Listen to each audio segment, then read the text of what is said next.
High quality portrait retouching is hard and time consuming.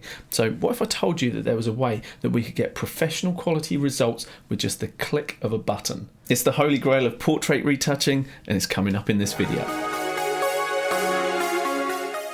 This insanely powerful AI-based portrait editing software is available as a plugin for Photoshop, Lightroom and Capture One, but if you don't use those as your main photo editor, don't worry, because you can also benefit by using it as a standalone app as well. And before we go any further, as a full disclaimer, this is not a paid or sponsored video. I'm merely offering up what I believe to be excellent software that is going to help improve the quality of your portraits and save you time as well. For the demonstration purposes of this video, I'm going to be using Photoshop, but as I said, you can equally use this software as a standalone application and still benefit from everything I'm going to show you.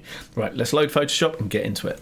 So the first part of most portrait retouching would be done using either the heal tool or spot healing brush tool, just to come in and remove any anomalies from the skin. To do this well, this can be an extremely time-consuming thing to do. If I open up the history panel here and we jump back to our original, you can see the improvements we've already made, but you can also see the long list of dabs I've had to make with the spot healing brush tool just to get us to this point, and there's still a long way to go. So let's jump back to our original state. Let's duplicate this layer. I'm going to rename that layer Healed, and I'm going to come over to Filter, Retouch for Me, and I'm going to invoke the Retouch for Me Heal plugin.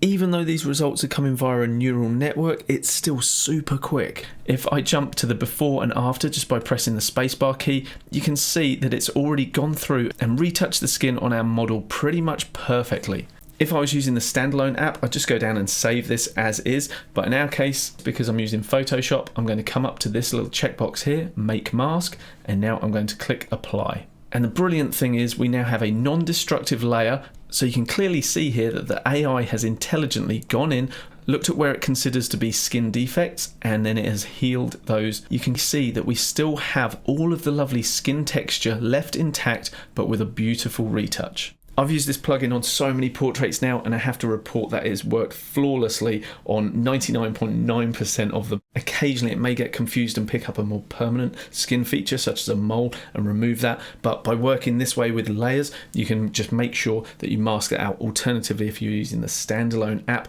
you can also adjust the mask in that app. Right, the second step in high-level skin retouching is often to even out the tones in the skin, and you can do that with frequency separation, a dodge and burn layer, but in any case, whichever method you decide to use, they're often time-consuming again. So let me show you how we can create an incredibly accurate dodge and burn layer through Retouch for Me with just the click of a button.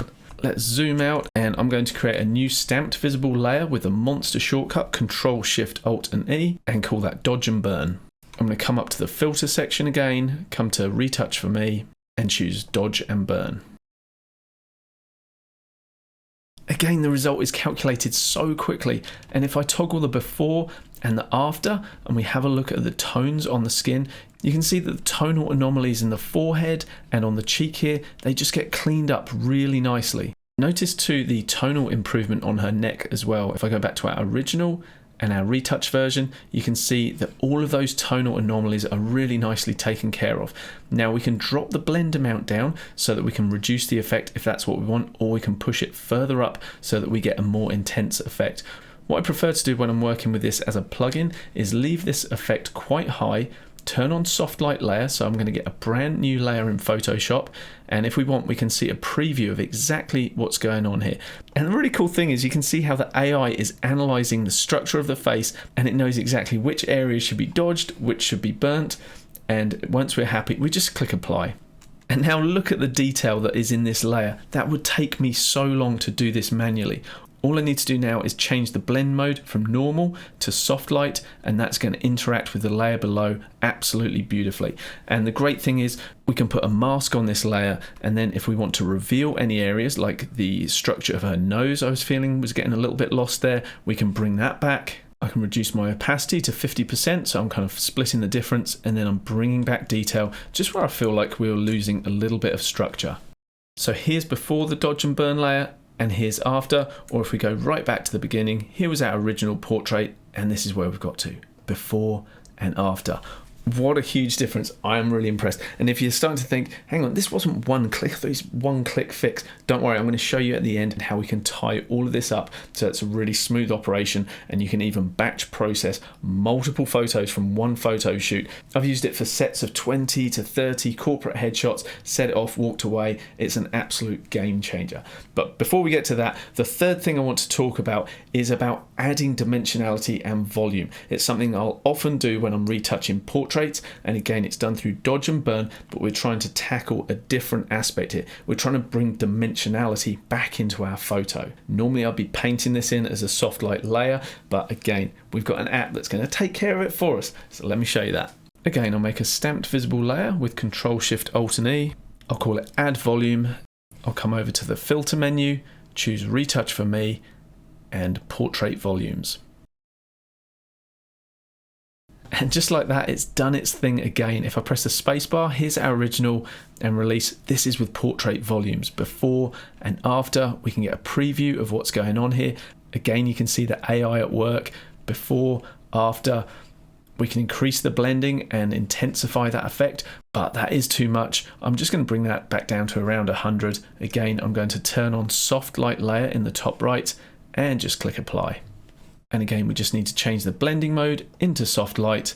Before and after, before and after. We can either add a mask or paint grey directly on that to reduce the effect. I prefer to work with masks. So we can just paint that effect on her face, on her neck.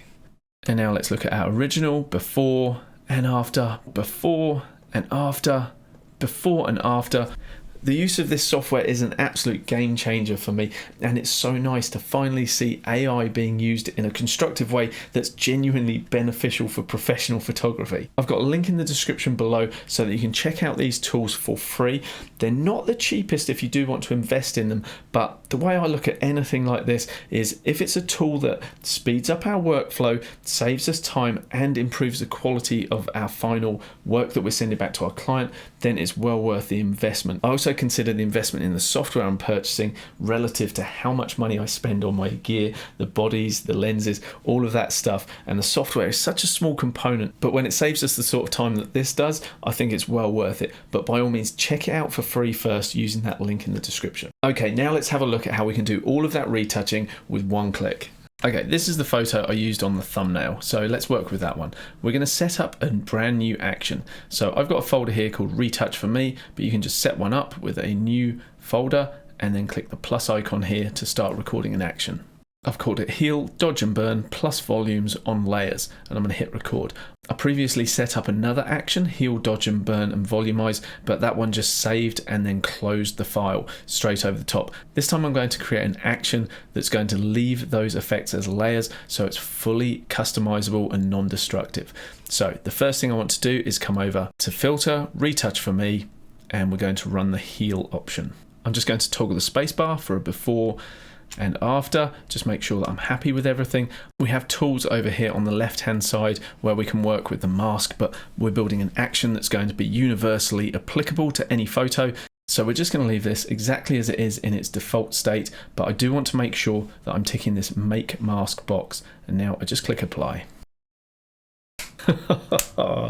I'm an idiot. So I fell into the trap. Don't do this. Make sure you duplicate your layer before you run these filters. So let me correct that quickly.